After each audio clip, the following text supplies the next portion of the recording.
이 시간 오늘의 본문을 중심으로 죄의 깊이를 아는 자가 십자가의 은혜의 깊이를 안다라는 주제를 가지고 다 함께 하나님 말씀 증거하도록 하겠습니다.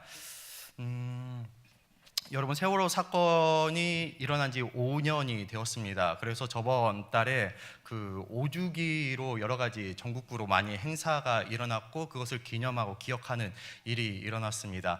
대한민국이 한반도 이 땅 가운데 다시는 그러한 아픔과 고통이 없기를 간절히 소망합니다. 여러분들, 이처럼요, 세월호 사건 5주기를 기념한 것처럼 일본에서 또한 좀 비슷한 사건으로 어떠한 사람을 기억하고 기념하는 그런 행사가 있습니다. 약 18년 동안 그를 기억하고 기념하는 그런 행사가 있었다고 합니다. 그 사람이 누구냐면 일본인도 아닙니다. 바로 한국인을 기억하고 기념한다라는 것입니다. 2001년에 신주쿠 역에 어떤 술 취한 일본 사람들이 노숙자인 것 같아요. 노숙자가 철도 밑으로 떨어져 내렸습니다. 어르신들은 조금 기억나실 것 같습니다. 그때 고려대 다니는 어떠한 청년이 그 노숙자를 살리기 위해서 취객을 살리기 위하여서 바로 뛰쳐내렸죠. 안타깝게도 바로 그가 그 자리에서 2명이 즉사하였습니다. 이것이 일본 열도에 큰 감동이 되었습니다. 큰 감동이 되어서 그 당시에 일본 총리와 그리고 관공부 장관이 그 장례식에 참여했다라는 것입니다. 특별히 올해는 그 이수연 씨거든요. 이수연 씨의 아버지가 돌아가셨는데 일본 외무부에서 바로 위로의 글과 그 존경의 글을 담근 그러한 글을 남겼다라는 것입니다. 여러분들, 그를 왜 지금까지 18년 동안 그를 이렇게 기억하고 그를 기념하는 이유가 무엇일까요? 희생하지 않아도 될 희생을 했기 때문입니다. 안 해도 될 일을 한국 사람이 했다라는 것입니다.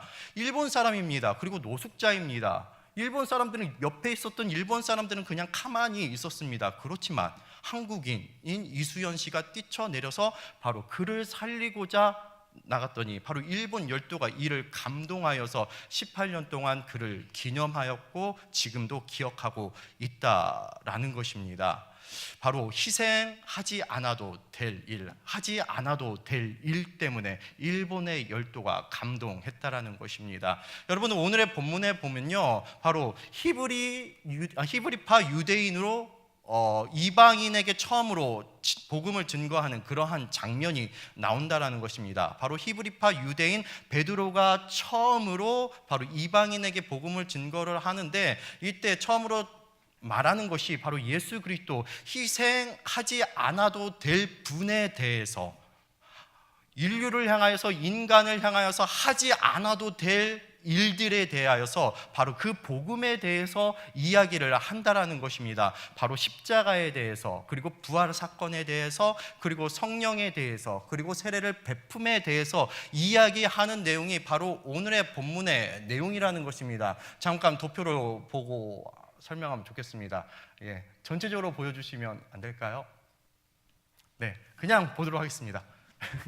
네, 그 십자가에 대해서 설명을 합니다.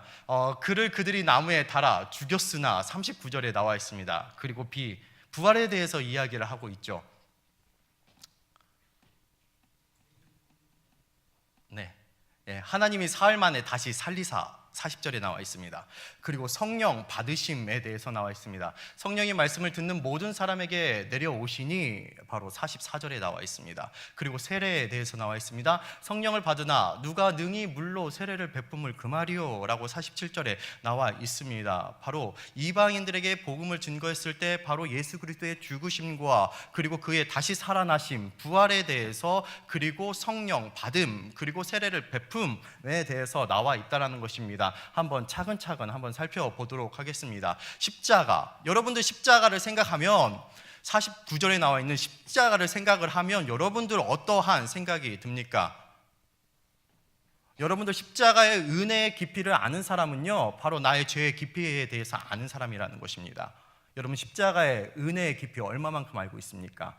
십자가의 은혜의 깊이, 오늘의 주제처럼 나의 죄의 깊이에 대해서 아는 사람이 바로 십자가의 은혜의 깊이에 대해서 안다라는 것입니다. 저는 십자가를 생각하면서 이 시대, 타락의 극치를 달리고 있는 이 시대가 생각이 나는 동시에 제 머리 가운데 또 그리고 머리 가운데 생각나는 한 단어가, 성경의 한 단어가 생각이 났습니다. 바로 다른 세대라는 그러한 단어가 생각이 났다는 것입니다. 타락의 극치를 달리고 있는 이 세대, 다음 세대가 아니라 다른 세대인 것 같다라는 생각이 들어서 바로 다른 세대가 생각이 났다라는 것입니다. 사사기 2장 10절 말씀 여러분들만 한번 읽어보도록 하겠습니다.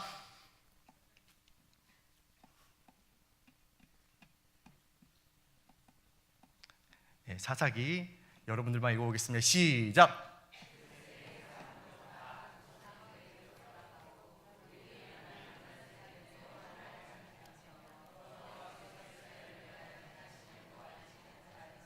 네, 다른 세대라고 표현하고 있어요. 다음 세대가 아니라 다른 세대라고 표현하고 있습니다. 이 다른 세대라고 표현하고 있는 이 다른 세대는 과연 몇 세대일까요? 이스라엘의 여러분들 출애굽 이후에 1세대, 2세대, 3세대로 그렇게 나눌 수가 있다는 것입니다. 1세대는요 모세가 이끌었던 출애굽했던 그러한 세대라는 것입니다. 하나님의 놀라운 이적과 기적을 직접적으로 맛본 세대가 바로 1세대라는 것입니다. 하나님의 능력으로 홍해를 가르고 하늘에서 만나와 그리고 메추라기를 맛보고 르비딤 사건이 일어나고 이 하나님의 임재 그리고 하나님의 놀라운 이적과 기적을 맛본 세대가 바로 1세대라는 것입니다. 이 세대 또한 마찬가지라는 것입니다. 리더십이 바뀌죠. 모세로부터 바로 여호수아에게 바뀐다라는 것입니다.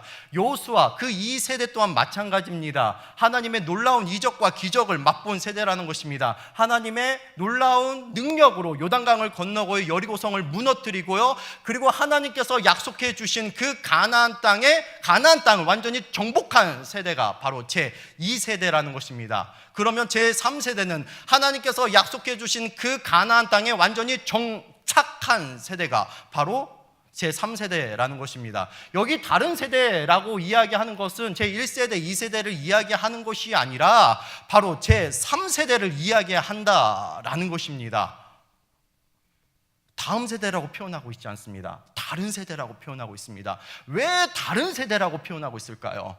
말 그대로입니다. 하나님을 향한 그러한 믿음의 정도, 그러한 하나님을 향한 그러한 가치관과 생각이 완전히 다르기 때문이라는 것입니다. 한번 여러분들 자신을 두고 한번 점검을 해봤으면 좋겠습니다. 여러분들은 하나님의 다음 세대입니까? 다른 세대입니까? 여러분들은 다음 세대인 것 같아요. 그렇다면 넥스트 세대, 여러분들의 자녀 세대, 여러분들의 자녀 세대는 다음 세대일까요? 다른 세대일까요? 청년 일부를 기준으로 바라봤을 땐 저는 다른 세대에 더 가깝다라고 생각이 듭니다. 예전에 1대, 2대 세대는 온전히 하나님을 향한 절대적인 시대였다면 제3세대는 자신의 소견대로 하는 그러한 시대라는 것입니다. 제3세대 바로 우리 자녀들 세대는요 우리들과 같이 다음 세대가 아닙니다. 다른 세대입니다. 생각 자체가 다릅니다.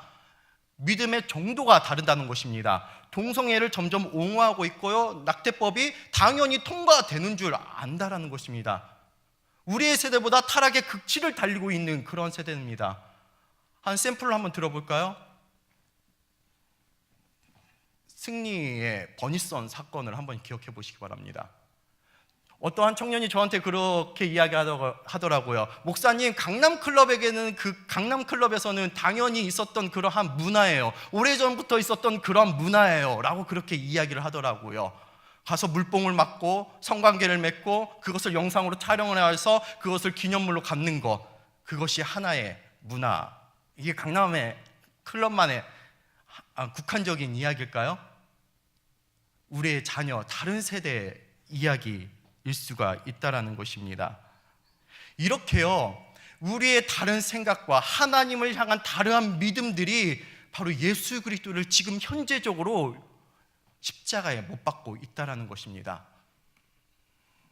구세군을 창시했던 윌리엄 부스라는 그러한 목사님이 계십니다. 윌리엄 부스가 청년 시절에 이러한 꿈을 꾸었다고 합니다. 청년 시절에 꿈을 꾸었는데 그 갈보리 선상 위에 예수님 그리스도께서 십자가에 못 박히시는데 십자가에서 피를 철저히 흘리시고 고통 가운데 신음하고 계시는데 어떠한 청년이 사다리를 타고 그 예수님의 십자가 가운데 대못을 다시 박습니다. 그리고 다시 책질합니다. 이 윌리엄부스가 너무나 흥분되어서 너 내려와라, 너 내려와라, 너 누군데 우리 사랑 많으신 예수님을 다시 십자가에 못 박냐?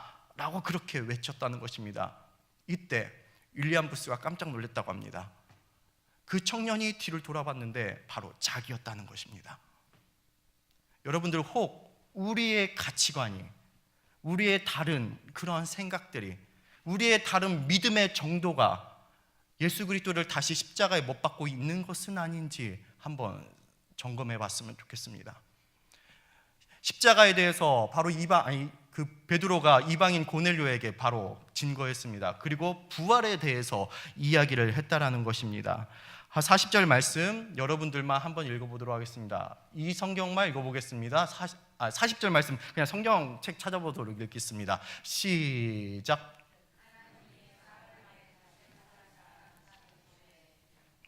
여러분들, 예수의 부활이 곧 우리의 부활입니다. 예수의 승리가 곧 우리의 승리라는 것입니다. 여러분 믿습니까? 그러기에 우리에게 소망이 있다라는 것입니다. 여러분, 나인성 과부의 이야기를 조금 생각을 해봤으면 좋겠습니다. 여러분들, 예수님께서 공생의 기간 가운데 지나갔던 길은 제가 이전에 기도한 것처럼 생명의 행렬이었다는 것입니다. 수많은 사람들이 예수님을 쫓았습니다. 그리고 쫓았던 그 행렬이 바로 생명의 행렬입니다. 왜냐하면 예수님이 지나가는 곳마다 생명들이 막 일어났거든요. 안진뱅이가 일어나고 눈먼 자가 눈 뜨고, 그리고 죽은 자가 다시 살아나고, 마음의 상처가 받은 자가 위로를 받는 그러한 생명의 행렬이었다는 것입니다. 그렇기 때문에 예수님을 쫓는 사람들은 얼마나 좋았을까요? 그런데 나인성 과부의 이야기를 한번 생각해 보시기 바랍니다. 장례식이에요. 한 아들이 무슨 사건 때문에 그냥 죽었어요. 생명의 행렬은 가고 있고 바로 장래의 행렬, 죽음의 행렬이에요. 여러분, 죽음의 행렬, 장래 행렬이 일어나면 보통 우회해서 피하는 것이 그냥 에티켓이에요. 그렇지만 예수님께서는 피하지 않았어요. 생명의 행렬과 그 죽음의 행렬이 부딪혔습니다. 그리고 난 후에 예수님께서 그의 어머니, 그 과부 어머니에게, 그 청년에게 한 명령이 있습니다. 두 가지 명령입니다. 울지 마라. 이거는 위로의 말이 아닙니다. 명령이에요. 너의 아픔 내가 다 안다. 내가 위로해 줄게. 울지 마라 라고 말하는 것입니다. 그리고 그 청년에게 이렇게 이야기합니다. 일어나라, 일어나라 라고 말씀하고 있습니다. 여러분들, 우리가 예배 드리는 것이 이와 같지 않을까요? 여러분, 우리가 세상을 살아가면서 내가 쫓아가기 싫지만 어쩔 수 없이 세상의 가치관대로 살아서 죽음의 행렬 가운데 내가 동참할 때가 있습니다. 그런데 예배라는 것이 무엇입니까? 내가 죽음의 행렬 가운데 내가 동참하지 않겠어, 그리고 내가 반항하겠어 하면서 생명의 행렬의 대장 되시는 예수님을 쫓아가겠어 라고 다짐하면서 예수님 앞에 일어나라, 울지 마라 라고 듣는 것이 예배가 아닐까요? 그래서 죽음의 행렬에서 벗어나서 생명의 행렬로 들어가는 것, 이것이 예배입니다. 그리고 이것이 부활입니다. 그리고 예수님께서, 베드로가 이방인에게 말하고 있습니다. 성령을 받을 거다라고 말하고 있습니다. 바로 44절 말씀입니다. 44절 여러분들만 읽겠습니다. 시작.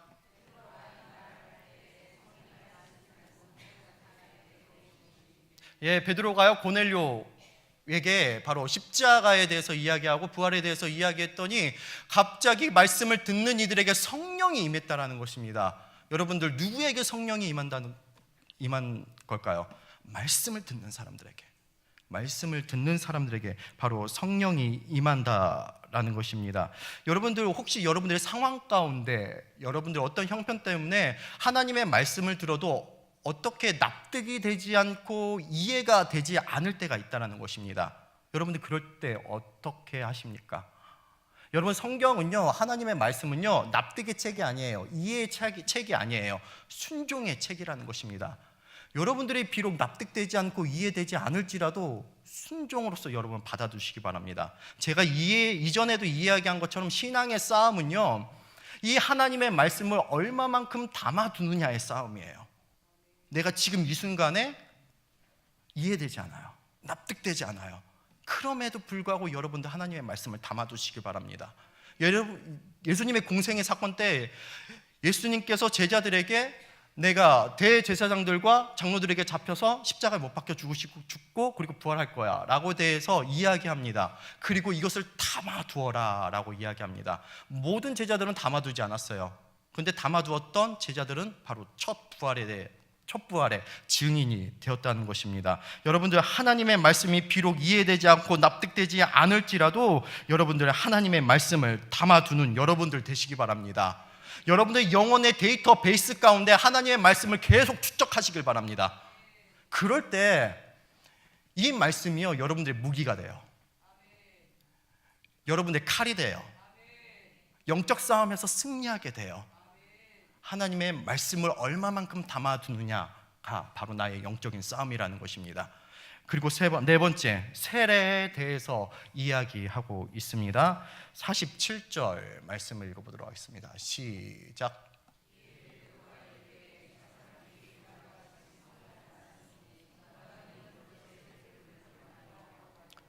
베드로가 이방인 고넬료에게 말했습니다.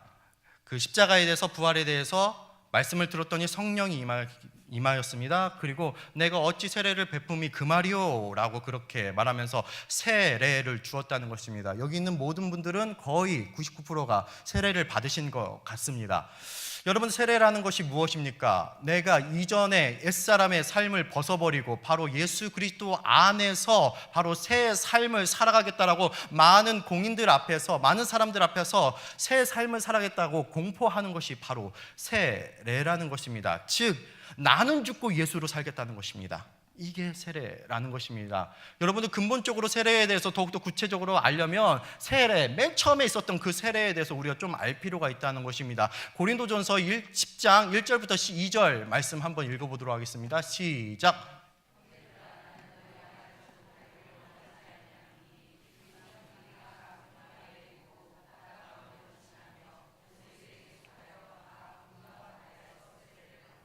한번 생각해 보시기 바랍니다. 여러분들, 이 성경 구절 어느 장면 같습니까? 홍해 사건이죠. 네. 홍해 사건 때 구름과 바다에서 세례를 받았다고 합니다. 여러분, 홍해가 어느 중간에 있었습니까?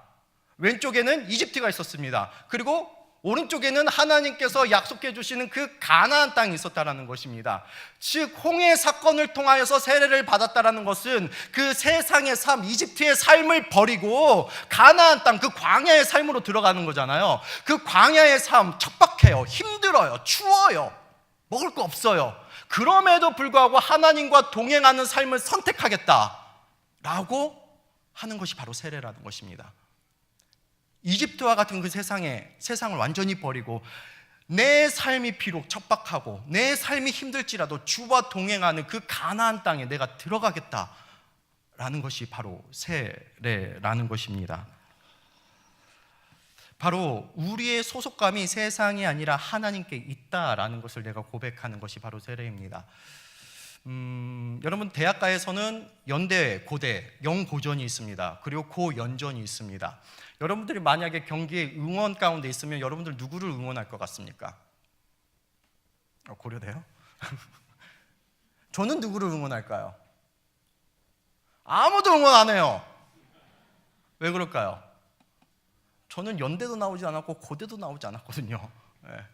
여러분들의 자녀가 연대 나오거나 고대 나오면 뭐 연대나 고대 응원할 것 같은데 저는 아무 데도 나오지 않았거든요. 그렇지만 연대 다니는 아이들, 고대 다니는 아이들한테 너 고대 응원해라, 연대 응원해라 명령하지 않아도 저절로 응원해요. 왜 그럴까요? 자기의 소속감이 거기거든요.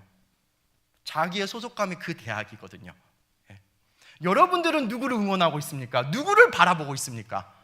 여러분들 세상을 바라보고 있고 세상의 어떤 부귀영화에 대해서 응원하고 있으면 여러분들의 소속은 세상이에요. 근데 여러분들 하나님을 응원하면서 찬미와 영광을 돌리면서 주를 바라보고 있으면요, 여러분들의 소속감은 하나님이라는 것입니다. 네. 말씀을 정리하겠습니다. 이 베드로가요, 이방인에게 바로 예수 그리스도의 그 삶, 그 위대한 일에 대해서 증거했습니다. 십자가, 부활, 그리고 성령, 세례에 대해서 증거했다는 것입니다. 왜 이러한 증거를 했을까요? 이방인 고넬료를 하나님의 자녀로 삼기 위함이라는 것입니다. 좀 반주 좀 부탁드릴게요.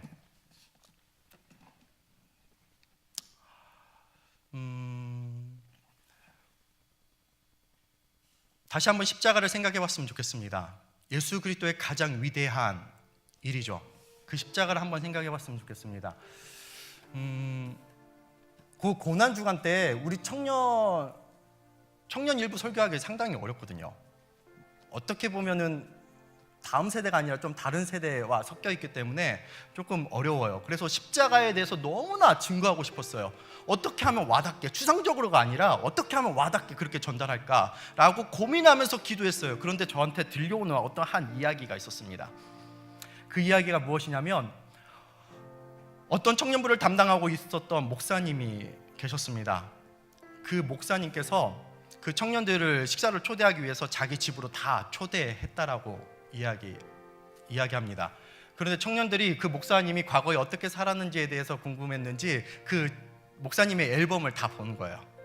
앨범을 딱 폈는데 그 앞장면에 어떠한 편지가 있는 거예요. 그 편지에 물이 묻었는지 아니면 눈물 자국인지 몰라도 눈물 자국으로 가득한 그런 편지가 있는 거예요. 그래서 목사님한테 이 편지가 뭐예요, 목사님? 라고 이렇게 물어봤다는 거예요. 그리고 사모님한테 물어봤다는 거예요. 그 목사님이, 그 사모님이 그 편지에 대해서 이야기를 하려고 할 때 눈시울이 엄청나게 붉어지더라고요. 사연은 이와 같아요. 목사님이 결혼을 했는데 7년 동안 아기가 없었어요. 그런데 하나님께서 태의 문을 열어주셔서 태의 열매로 자식을 갖게 되었습니다. 그런데 얼마나 기뻤을까요? 그런데 사모님께서 갑자기 열이 난 거예요. 무슨 변명인지 몰랐는데 병원에 갔는데 갑자기 수술을 해야겠다고 그렇게 의사가 이야기를 하더라고요. 여러분, 수술을 하려면요 전신 마취를 해야 돼요. 전신 마취를 한다라는 것은 누구를 죽이는 거예요? 뱃속에 있는 아기를 죽이는 거예요. 그래서 의사가 위로의 말로 이렇게 하는 거예요. 아기는 다시 만들 수 있으니까 본인부터 살리자고. 전혀 위로가 되지 않는 거예요. 7년 만에 생긴 그런 아이인데. 그래서 다시 집으로 돌아와서 목사님과 상의를 했어요. 그리고 일주일 후에 그 의사에게 찾아간 것이 아니라 자기 친구 의사에게 찾아갔어요. 친구 의사한테 이렇게 간구했죠. 내가 이 아이 너무나 살리고 싶다. 그래서 나한테 전신 마취 시키지 말고 수술해라. 친구 의사는 굳굳이 반대했죠. 얼마나 고통스러운 일인지 아니까. 그렇지만 이 사모님이 너무나 강력하게 요청을 하니까 수술대에 올라갔어요. 수술대에 올라갔는데 온몸을 꽝꽝 묶는 거예요. 너무나 극도의 고통이 있으니까. 그리고 수술이 시작이 됐어요. 수술이 시작이 됐는데 전신 마취하지 않고 수술이 시작됐어요. 여러분 한번 상상해 보세요. 얼마나 고통스러웠을까요? 수술이 시작됐는데 너무나 고통스러워서 으아 소리 지르다가 다시 온절하고, 고통이 너무나 극심하여서 으아 소리 지르다가 다시 혼절하고. 밖에 있었던 목사님은 어떨까요? 그 사모님의 목소리를 듣고 무릎을 꿇고 피눈물을 흘렸다고 해요. 그리고 그 수술이 잘 맞춰지고 그 자녀가 태어났어요. 그 자녀를 향해서 쓴 편지가 바로 그 편지예요. 성경이 이와 같은 편지지 않을까요? 예수님, 하나님 입장을 한번 생각해 보시기 바랍니다. 목사님과 사모님이 왜 그런 고통을 참았을까요? 자녀를 살리기 위함이에요.